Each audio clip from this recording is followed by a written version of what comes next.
The following presentation is brought to you by Discovery Education, leading the world of digital and video learning. Discovery Education. Connect to a world of learning. Grab your compass and walking stick, because Assignment Discovery is settling a nation in American history, Colonial America. First, we'll trace the footsteps of the earliest settlers who walked across a land bridge in America's Roots. Then, we'll watch European nations in a building frenzy in Colonies Take Hold. Next, we'll watch the trials and tribulations of one of the first colonies in Settlement at Jamestown. Then, we'll see how important family life was in the survival of early settlements in Colonial Life. Finally, we'll try to explain the strange events that occurred in a village in Massachusetts in 1692 in the Salem Witch Trials. New people in a new land, coming up next.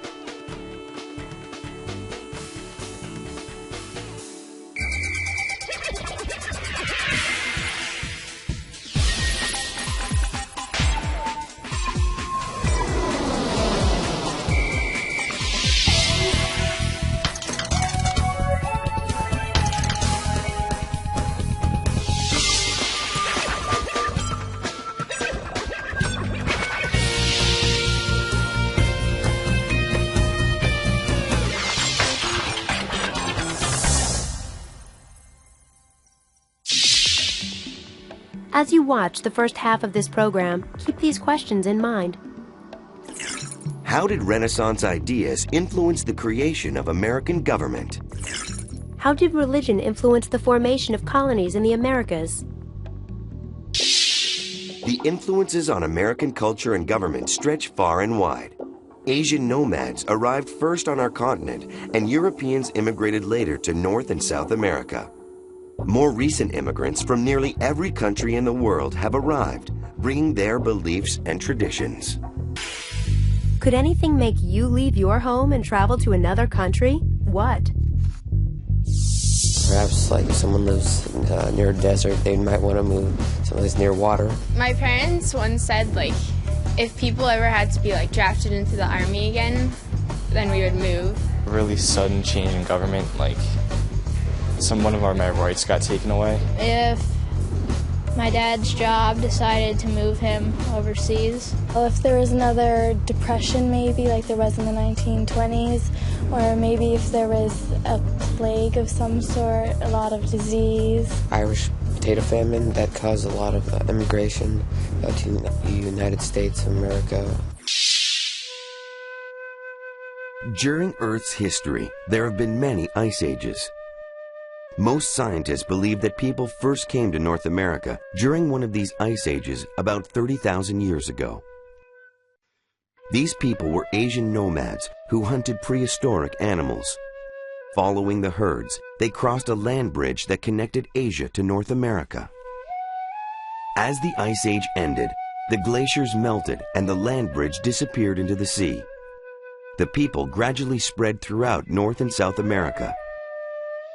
When they began to farm and domesticate animals, their nomadic lifestyle came to an end. Great civilizations emerged in Central and South America, with religion as the central focus. The Aztec people of Mexico and the Incas of South America built large empires that controlled great wealth. In North America, native peoples developed distinct cultures, each adapted to the local climate and living conditions. Meanwhile, unique civilizations arose in Asia, Europe, and Africa and became connected by trade. The religion of Islam spread from its home in the Arabian Peninsula east to India and west to North Africa and Spain. Trade networks linked Africa to Europe and the Middle East. And in China, the Silk Road helped traders carry goods across Asia to markets in the Middle East and Europe. The civilization of Europe was shaped by two religions of the Middle East, Judaism and Christianity. These religious beliefs provided moral guidance and helped people understand their place in the world. European civilization was also greatly shaped by the democratic traditions of ancient Greece and Rome. These political traditions and religious values would eventually form the basis of American democracy. After the fall of the Roman Empire in AD 476, Europe had no effective government. During the Middle Ages, warring nobles fought for control of land and resources. They built castles, enforced laws, collected taxes, and defended their land with hired soldiers. The Catholic Church played a central role in European life, and its leaders gained great power. Starting in the 1300s, three powerful movements swept across Europe and changed attitudes. The Renaissance witnessed a new interest in the ideas of ancient Greece and Rome. During the Reformation, which began in the early 1500s, many Europeans broke with the Catholic Church and set up new churches. And the Enlightenment period brought about an intellectual movement that valued science and reason. New ways of thinking encouraged people to question the authority of their kingdom or church. And they laid the groundwork for an age of revolution that would shape the development of the United States. Did you know? In 1996, two men found a human skeleton in the Columbia River in Kennewick, Washington. Named Kennewick Man, the skeleton is about 8,400 years old and may represent a member of one of the earliest migrants to the Americas. The early 1600s sparked the beginning of colonization in the Americas. The European nations of England, Spain, and Holland established colonies, and each colony had its own unique culture, law, and way of life. How do you learn about other cultures? In many of the cities in America, there's so many different parts, all the Chinatowns, little Italies. From books, from the internet. By reading foreign newspapers. I learned about the Japanese culture when I moved there in 3rd grade. I learned about the Mormon culture when I went to Utah. I've talked with my friend, who's my best friend is Chinese. Well, I have a lot of friends who are Italian, and every time I go to dinner at their house. I'm going to pick up a foreign exchange student from Paraguay. The Asian Culture Club and the African American Club, which I am part of. Like other countries in Europe, England was eager to colonize the Americas during the Age of Exploration. The English colony of Jamestown was established in 1607, but it endured much hardship in its early years. In the winter of 1609, the colonists' food supply ran out, and many people died in a period known as the Starving Time. But eventually, Jamestown recovered and found a dependable source of income, growing tobacco. The colonists established the House of Burgesses as a legislature to pass laws and levy taxes. It was the first representative government in North America. The Pilgrims, who landed at Plymouth, Massachusetts, in 1620, signed the Mayflower Compact, which declared their right to govern themselves. Another group came to Massachusetts. They were the Puritans, and they had left England in search of religious freedom. The Puritans had very strict beliefs, but they could not worship as they wished in England. They established several settlements in Massachusetts. The people of these settlements governed themselves through town meetings. The Puritans of New England earned their living in a variety of ways. Most became farmers, but some made goods and tools. The shipbuilding industry provided many jobs, and trading goods across the Atlantic became very lucrative. By the 1670s, the Puritans started to lose their power in New England. Colonists grew less interested in religion and more interested in expanding their businesses.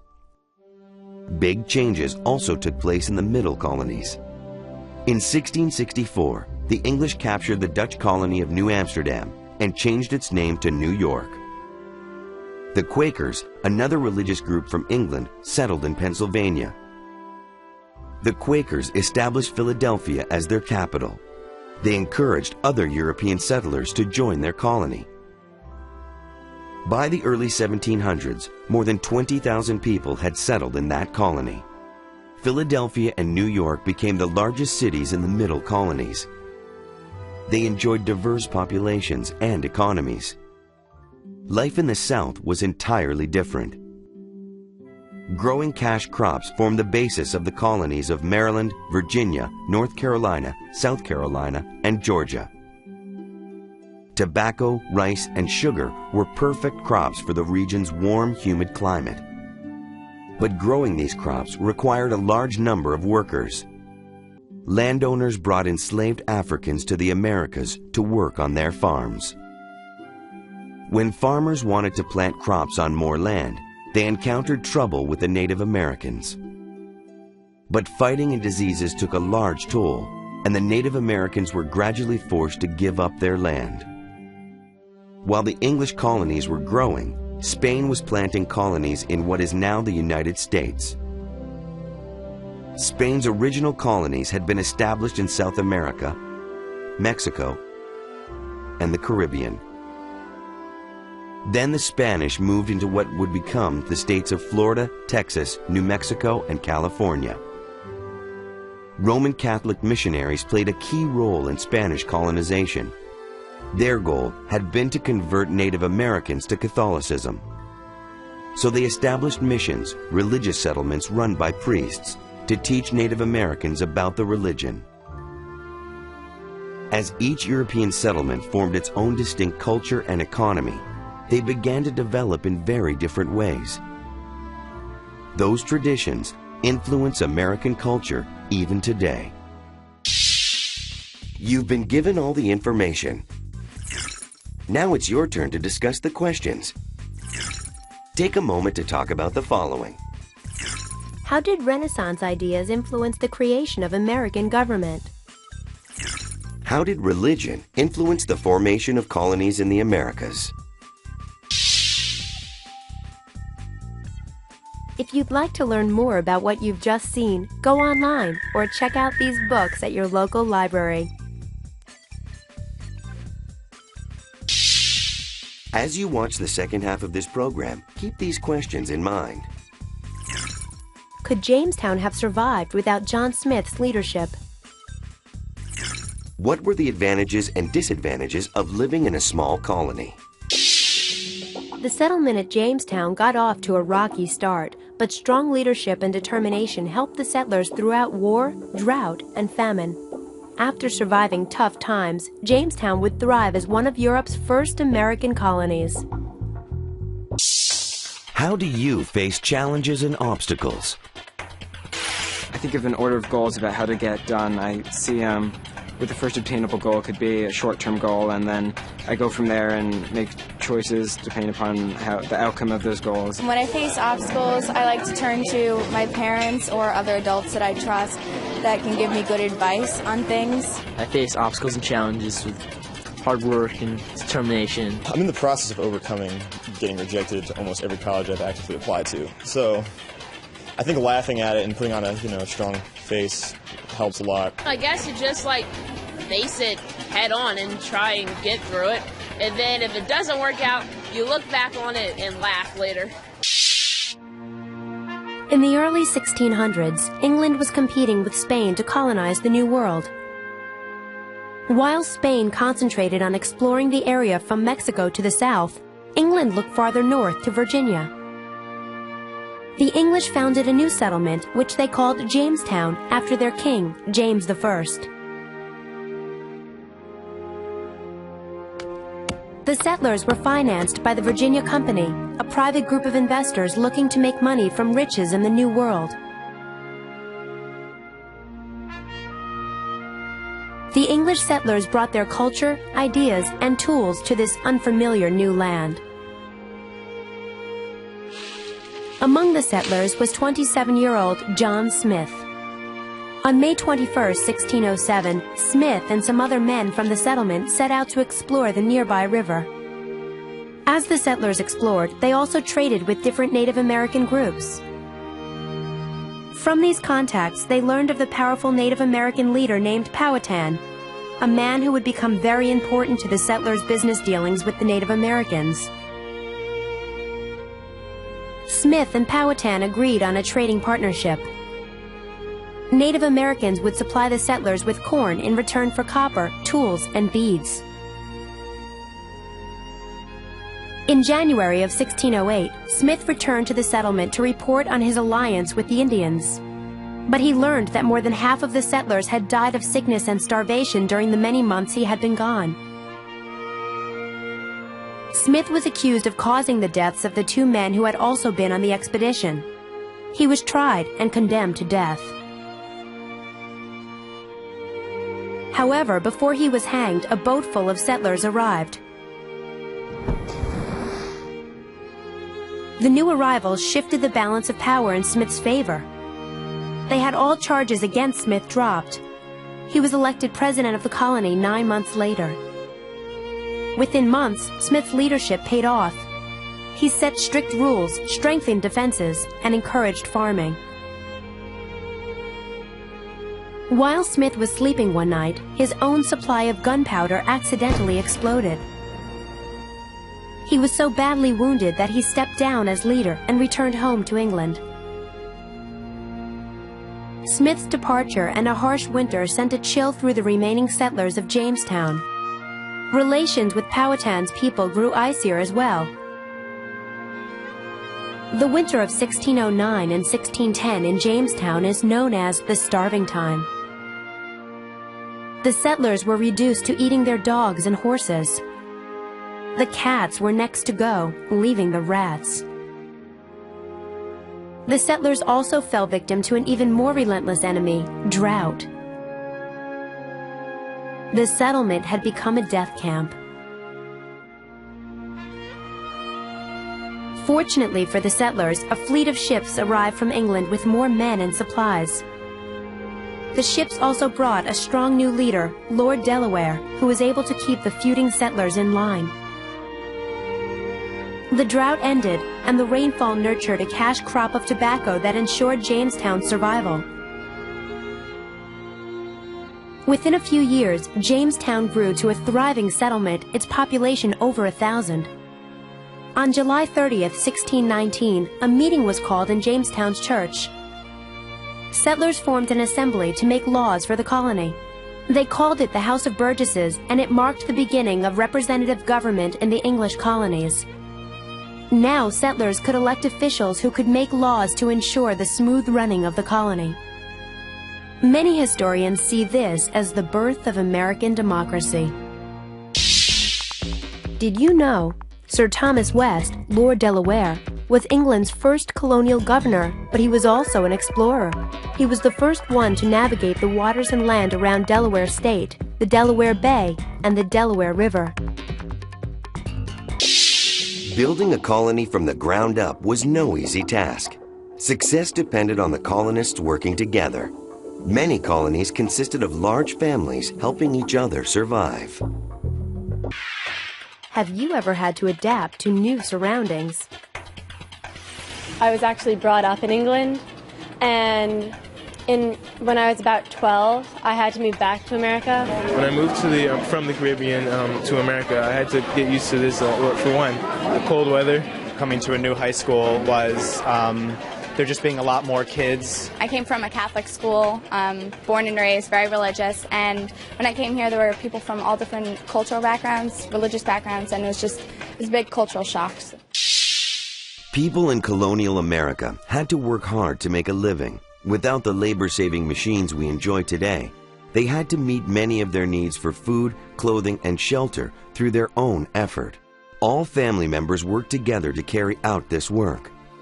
Many times, an extended family would live together in one house on one plot of land. Parents, children, aunts, uncles, cousins, and grandparents all contributed to daily chores. At home, men and women worked hard, but their responsibilities were usually different. Women took care of the house and the land immediately around it. Cooking and cleaning were time-consuming tasks, and they had to do all that work by hand. Along with handling these household chores, farm wives often helped their husbands. At busy times, like planting and harvesting, they helped in the fields. Men headed their households, and they spent most of their time working. They took responsibility for running the farms and did the planting, plowing, and gathering of crops. They also built their homes and hunted animals for food. Children helped at home too. Young children had tasks like gathering wood and water. Older girls helped their mothers with the household work. Older boys helped their fathers in the fields. Colonial America had 3 social groups or classes. Most people belonged to the middle class. They owned farms or businesses. The small upper class or gentry included wealthy farmers, government officials, and lawyers. At the bottom were indentured servants and enslaved Africans. Indentured servants received passage to America on a ship. In return, they agreed to work for a specific period of time for the person who paid for their passage. Once that period was finished, they received land, tools, and other supplies to help them start their own farms. Colonists were able to govern themselves. In 1619, the leaders of Virginia gave free white males the right to vote for representatives they called burgesses. This was the first representative assembly in the colonies. Other colonies created similar governing bodies. But Britain also passed laws that affected the colonies. Britain would gain financially if the colonies were successful. To ensure this success, Britain passed trade laws that taxed all goods imported to or exported from the colonies. Colonists were part of a triangular trade network. Shippers carried goods from Europe to West Africa, where they were traded for slaves. They took the slaves to the Americas.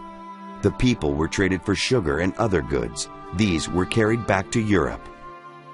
Most people who bought Africans owned plantations. The Africans tended the crops grown on these large farms and did other work in the plantation house and the fields. Considered property, the Africans had no freedoms.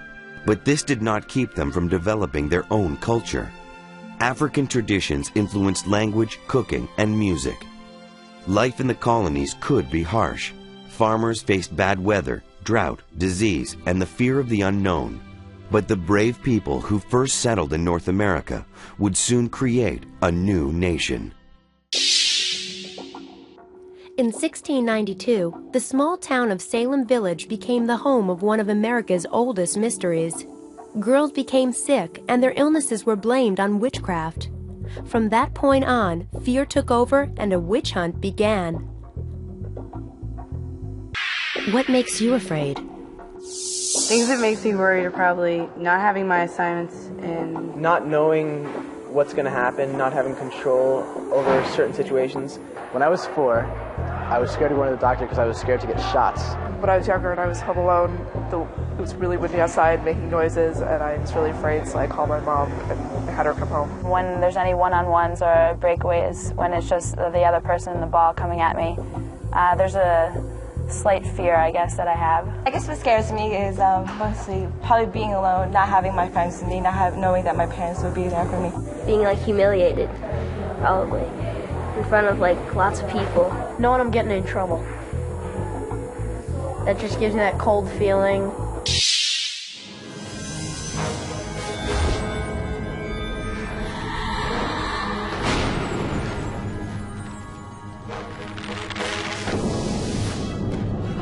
Massachusetts, 1692. 20 people are executed. Their accusers are children. The crime? Witchcraft. 300 years later, it remains one of America's most murderous secrets. What caused an entire village to go mad? It's important to keep the gloves on because it's a very poisonous substance. Get inside the mind of madness.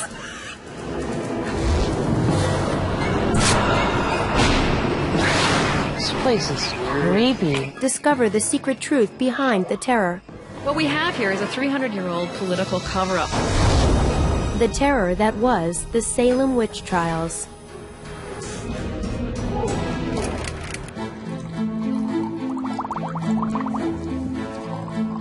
In a North Carolina chemistry lab, a pharmacologist is attempting to solve a mystery buried in America's past. He's on the trail of a secret villain, one that could be responsible for a year-long reign of terror. The Salem witch trials.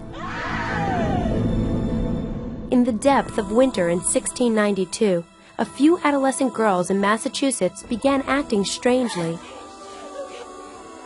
They went into convulsions, claiming to see frightening visions. Under questioning, the girls said witchcraft was to blame. Then they named those who were bewitching them. Within weeks, 3 suspected witches were in jail.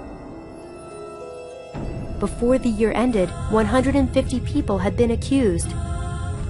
3 died in jail and 20 people were executed.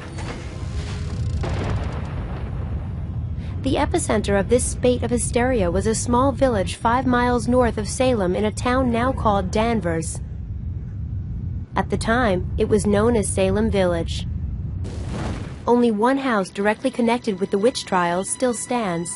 Behind me is the Rebecca Nurse homestead, one of those houses built and lived in during the 17th century and home of one of the witchcraft victims. Rebecca Nurse, an upstanding member of the village, was accused of being a witch and hanged on July 19, 1692. The origin of the accusations lies half a mile away and is now an archaeological site. Town archivist Richard Trask has spent more than 3 decades examining primary source documents to chronicle the witchcraft epidemic. Sometime in probably January, very early February, several children living in the Samuel Paris household at the parsonage started going into convulsions or some kind of fits. The Paris children first accused Tituba, a Caribbean family servant known to practice non-Christian religion. Tituba was a predictable target of Puritan accusation. But soon, cases of convulsions and accused witches spread throughout the county and more citizens were caught up in the madness. Even a Reverend, George Burroughs, a man of God, was accused of consorting with the devil. The governor of the state of Massachusetts stood by while the sentences were carried out. Whatever judicial system was in place failed. The reasons and underlying motives for this failure have baffled historians for over 300 years. We do know one thing. The Salem witch trials were a shocking miscarriage of justice in American history. No evidence, no law, no justice.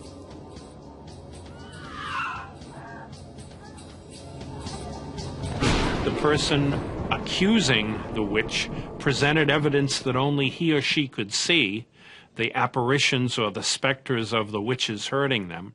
And suddenly the girls would start biting their own lips until they bled, going, don't, you're hurting me. A sure sign that a person was a witch was an apparition urging you to sign a book, the Devil's Book. Why was such evidence believed? If not the work of the devil, then what explanation is there for these bizarre events? Did some form of chemical poisoning trigger the mass hysteria?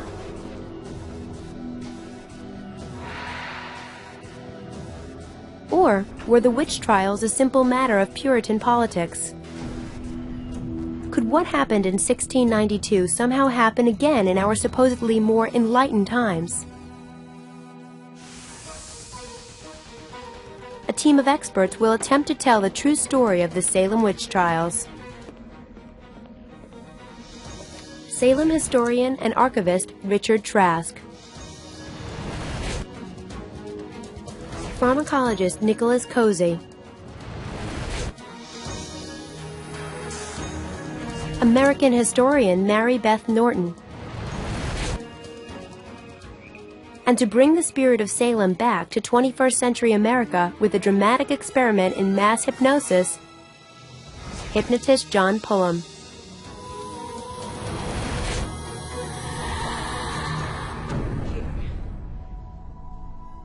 To understand how 20 men and women could be convicted and executed without due process, we must first explore the climate of 17th century America. You will hold your tongue! These early settlers were religious fundamentalists. To them, the devil and his minions were a real and present threat and played a central role in their system of justice.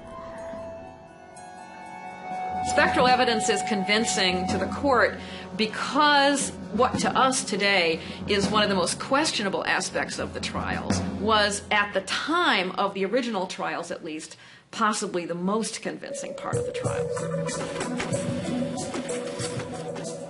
Cornell history professor Mary Beth Norton has studied thousands of original documents from the time of the witch trials.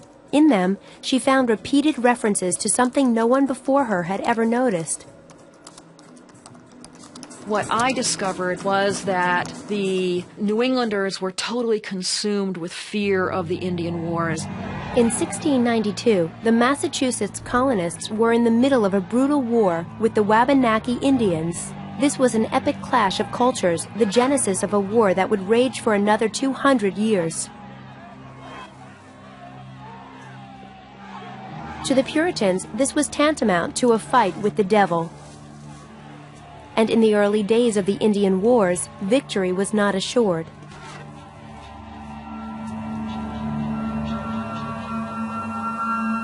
The Puritans believed that the Indians were devil worshippers. They believed that before they arrived in America, America was the devil's territory, and so it was very easy for them to see the link between the threat from the Indians and the threat from the devil.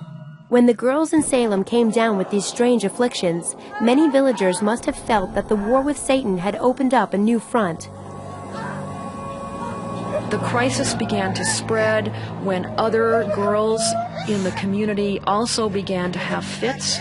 Some of those girls were refugees from the Maine frontier, and they began to accuse people from the frontier who they believed to be collaborators with the Indians.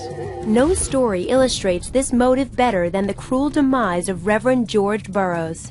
He was an unconventional minister, one who had not even baptized his own children. He was the only man of the cloth to hang for witchcraft in 1692. George Burroughs was looked upon as so atypical of what a good Puritan minister should be that the other ministers tended to want to gang up on him. Norton believes that the real reason Burroughs was killed was that he opposed the war, so he was seen as a traitor to the cause. They believed him explicitly to be in league with the devil. One of them declared that his specter had confessed to her that he had bewitched the soldiers who were fighting the Indians on the Maine frontier. Burroughs did not even live in Salem. He hadn't set foot there for 9 years. How could young girls have known his face well enough to recognize his specter? Could war hysteria have led to a new kind of paranoia? Come on, get up. One that swept away any previous bounds of civilization? It was not as though New Englanders had not believed in witches before, because they did. It was not as though they had never prosecuted witches before, because they had. But this was another order of magnitude altogether. And it was because of the Indian War. Whatever lurked beneath the charges, the result was brutal and final. The team is on the hunt for an invisible invader, one that Puritan Salem could never have imagined.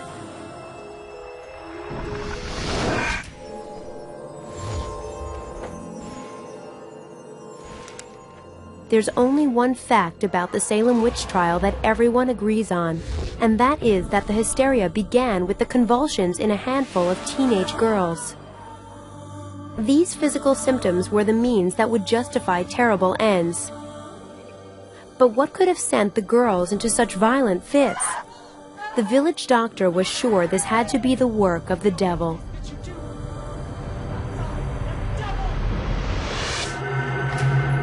For 3 centuries, scientists and historians have puzzled over the cause of the girls' symptoms and the mayhem that followed.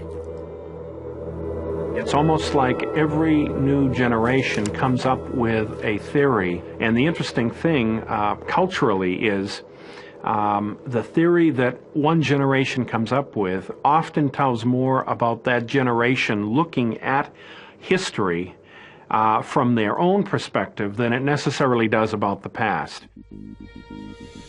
In the 19th century, the leading theory was that the girls faked the symptoms and judges hanged witches so the state could grab their land. This theory, however, is not supported by the surviving documents. As a matter of fact, although if you were a accused and convicted witch, your movable estate, the things you owned within your household, could be confiscated. Your real estate, your actual land, was not confiscated. Archivist Richard Trask has found proof of this for 2 accused witches. Both Giles Corey and John Proctor, while they're in prison, write wills in which they give their land to their children, and this is proved after they're dead and the children inherit. Another theory imagines that the Salem girls, confined in their dark homes during the winter, may have become hysterical due to a chemical imbalance caused by a lack of sunlight. Tell me how many, oh my goodness. There's about 14 foot candles in here, which is not much. But there was nothing special about the homes and the climate of Salem Village. If lack of sunlight really were the cause, all of New England would have gone crazy during the winter. But there's another possibility, one that might have lurked unseen in their daily food. Ergot is a toxic fungus that infects rye. Inside it are chemicals related to LSD. This little studied toxin causes tingling in the fingers, hallucinations and convulsions, symptoms similar to those reported in Salem. The ergot alkaloids interact with neurotransmitter receptors in the brain. This can then lead to altered perceptions, altered signal processing, altered behavior.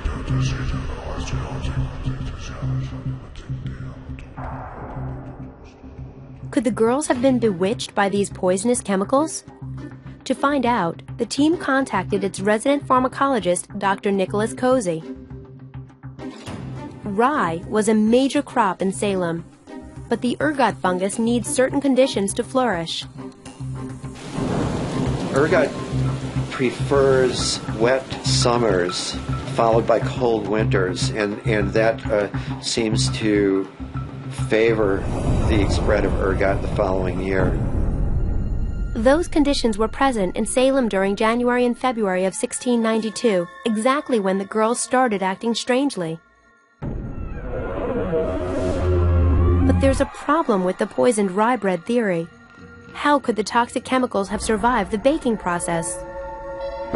It's known that these alkaloids are very sensitive to heat, and so one might ask the question, well, if this bread is being baked, then wouldn't the heat inactivate these alkaloids? Ergot was first suggested as a culprit 30 years ago, but to this date, no one has tested this basic question. Dr. Cozy is about to change that. If the alkaloids don't survive the baking process, then that's a fairly strong argument against the ergot theory of the Salem witch episode. Dr. Cozy will test 2 samples of rye bread, one with and one without the ergot fungus. Dr. Cozy has already ground raw ergot and set aside a small portion for one of our samples. He will now add the rest to half of the rye dough. Ergot is extremely toxic, so Dr. Cozy takes precautions while handling it. It's important to keep the gloves on because it's a very poisonous substance. The ergot could possibly be absorbed. I don't want to take any chances. Dr. Cozy now heats both samples to 400 degrees, the temperature at which bread in Salem would have been baked. This is our regular rye bread, and this is the rye containing the ergot. The bread should be as dry as possible to be able to extract the alkaloids. After the samples are dried, Dr. Cozy adds a solvent to extract any poisonous alkaloids that might be present.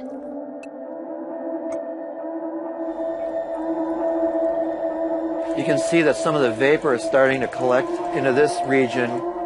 Any substances that we've extracted from the flour will be left behind in this small round flask. After 2 days, we're at the final stage of our experiment. Dr. Cozy adds a chemical to each extract that will turn blue if the suspect alkaloids are present. This is how it reacts to raw ergot. But what of the ergot that was baked in bread?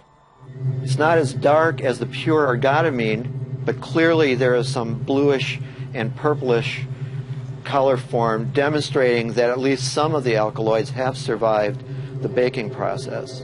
To verify that the toxins are present, Cozy performs an additional test. Any suspect alkaloid will fluoresce bright purple when exposed to ultraviolet light.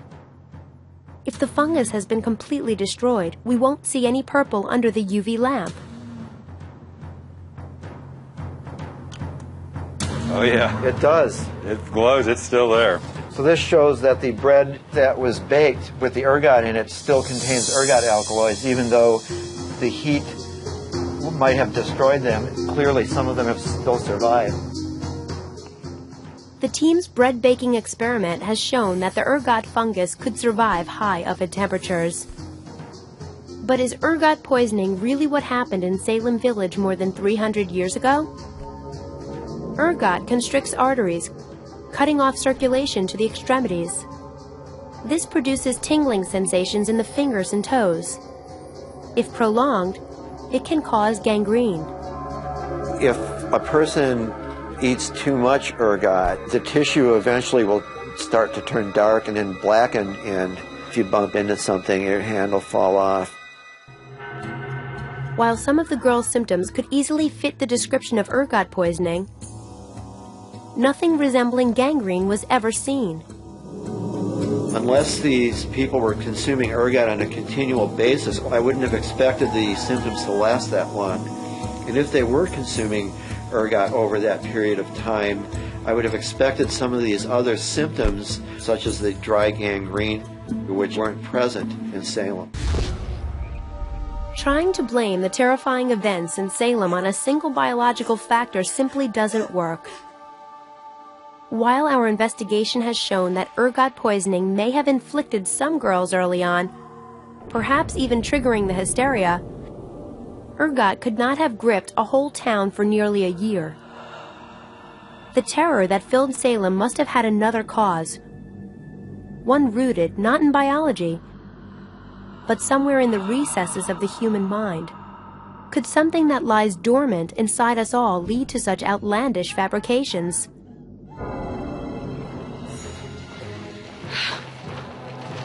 Are we capable of constructing our own supernatural fantasies under the right stimuli? I'm like getting a really weird sensation. I actually have tears in my eyes. The team is about to explore the hysteria by creating its own kind of controlled madness. In the winter of 1692, the Puritan community of Salem Village exploded when a handful of young girls fell prey to a mysterious malady. Soon, 20 people would be executed for the crime of witchcraft. The team has shown that poisoned dry grain could have caused the girls' convulsions and hallucinations. But how could an entire town have been gripped by their madness? How could a group of ordinary people convince themselves to set off on a vicious year-long witch hunt? Can these circumstances be duplicated in our allegedly more sophisticated times? The team decided to find out with an unusual experiment in group psychology. We're about to see whether we can make people believe in something that does not exist, something not unlike witchcraft, with the help of hypnotist John Pullum. We asked 7 volunteers to come to this dilapidated house in the middle of nowhere and told them that they were going to be part of a hypnosis experiment. Our director explains that hypnotist John Pullum claims he has psychic abilities and that something really bad happened in this house.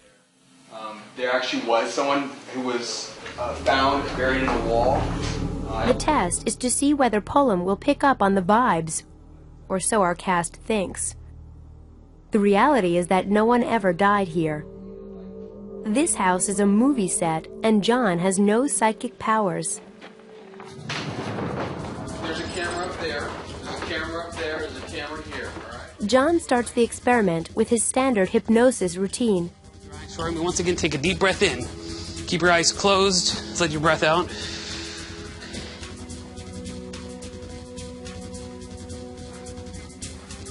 And then pretends to pick up on the non-existent spirit. Just give me 1 second here, if you could, please. Whenever you're ready. I'm ready. And action.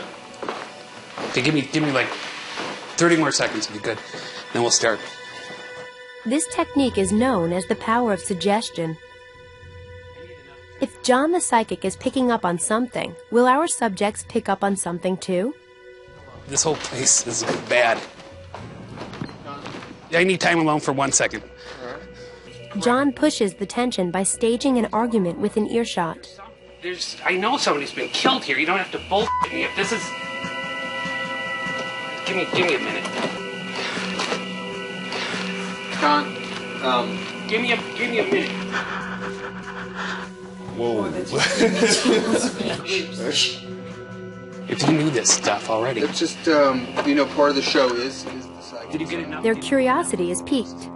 So, if at any point you feel uncomfortable and want to stop this, One by one, we ask them to go alone to the isolated spot.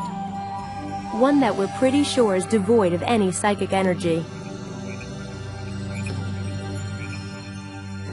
Anything at all, Andy? I didn't get anything. Nothing strange. No. Nothing at all. Okay. No, I didn't Follow me. Subject 1, no response. Trevor's pendulum is moving. He feels something. Is it moving at all?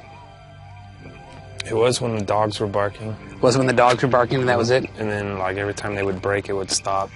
I definitely heard trickling water from over to the left, back here someplace. It wasn't like running water like a river. It was like a quick faucet.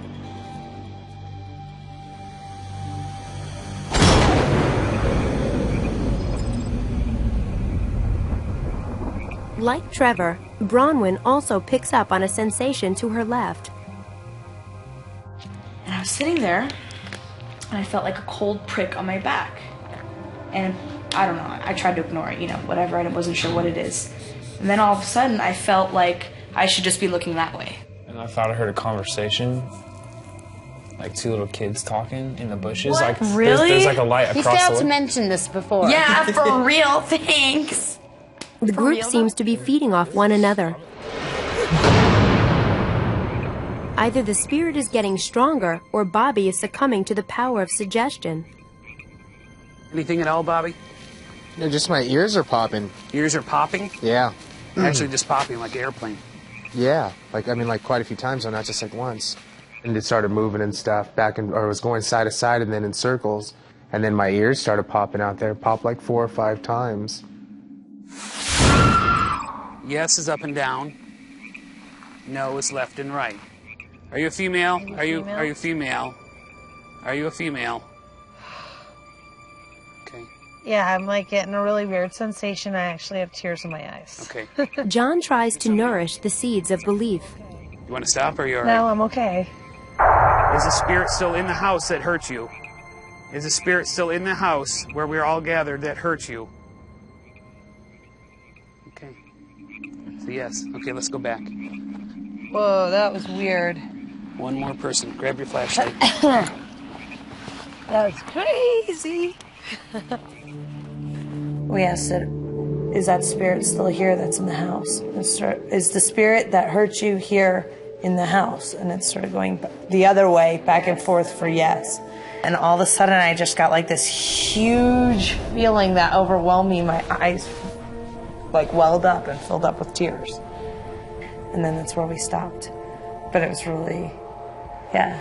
I think it's pretty wild. I wish I was able to experience something like that. Our last subject is ready for a spiritual experience. Any sensations at all? Did it move at all? No. Didn't move at all, no sensations, nothing. He actually seems to feel guilty for not having experienced anything. I didn't sense anything. Really? Nothing? I didn't move at all. Did you hear anything or feel anything? Nope. How many people, by just raising your hands, feel that there was an energy, bad or good, some spirit in this exact location here? Raise your hand. Anybody? Yeah, definitely. So 3 here. How many felt anything out in the second location, out in the field? Somewhere outside. All 6 subjects now firmly believe in the presence of a spirit, whether they felt it directly or not. There's something weird and strange about this general area. In just 5 hours, we've created a group of people who believe they are in the presence of a spirit. Could this be similar to the way the Salem villagers came to believe so firmly in witchcraft? How many people have ever heard of the Salem witch trials? Yeah. Tonight, we've kind of put you guys to the test. And I feel very sorry. I am John Pullum. I am a hypnotist. I don't see dead people. I don't channel dead spirits. This is a movie set. Oh my God. Your ears were popping. I don't know why. You were feeling scratches. You were feeling cold. It was cold out there. She had tears. And she had tears. Why was she trying? Because the spirits. I'm very happy to hear you guys laughing about it. We'll be angry. Wow.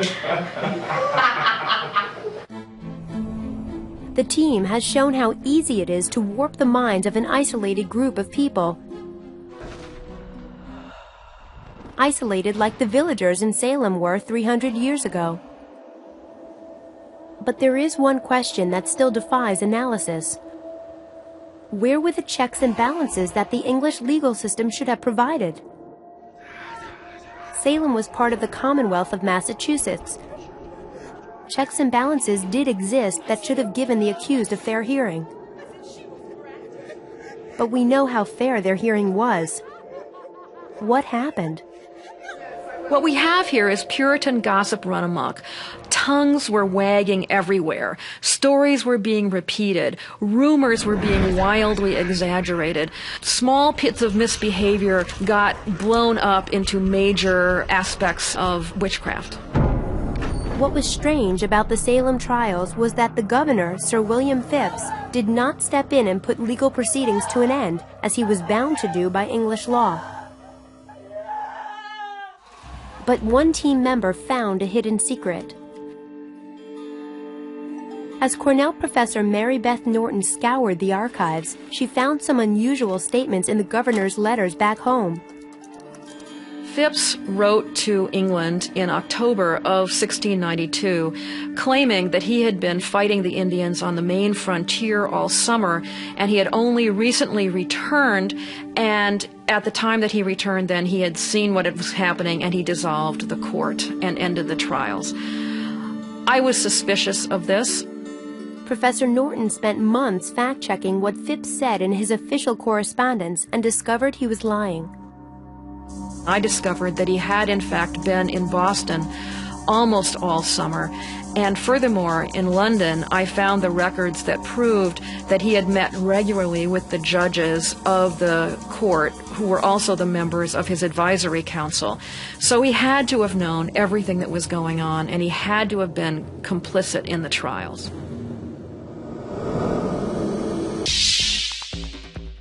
Did you know Salem was made of 2 parts, Salem Village and Salem Town? Most of the people in Salem Village were farmers who wanted to be separate from Salem Town. They started their own church led by Reverend Samuel Parris. His daughter and niece were the first girls to accuse others of witchcraft.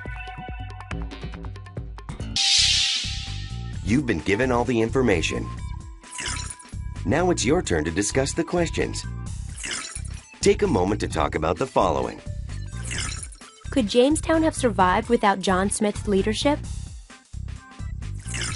What were the advantages and disadvantages of living in a small colony? We hope you've enjoyed this assignment discovery journey into American history, colonial America. If you'd like to learn more about what you've just seen, go online or check out these books at your local library.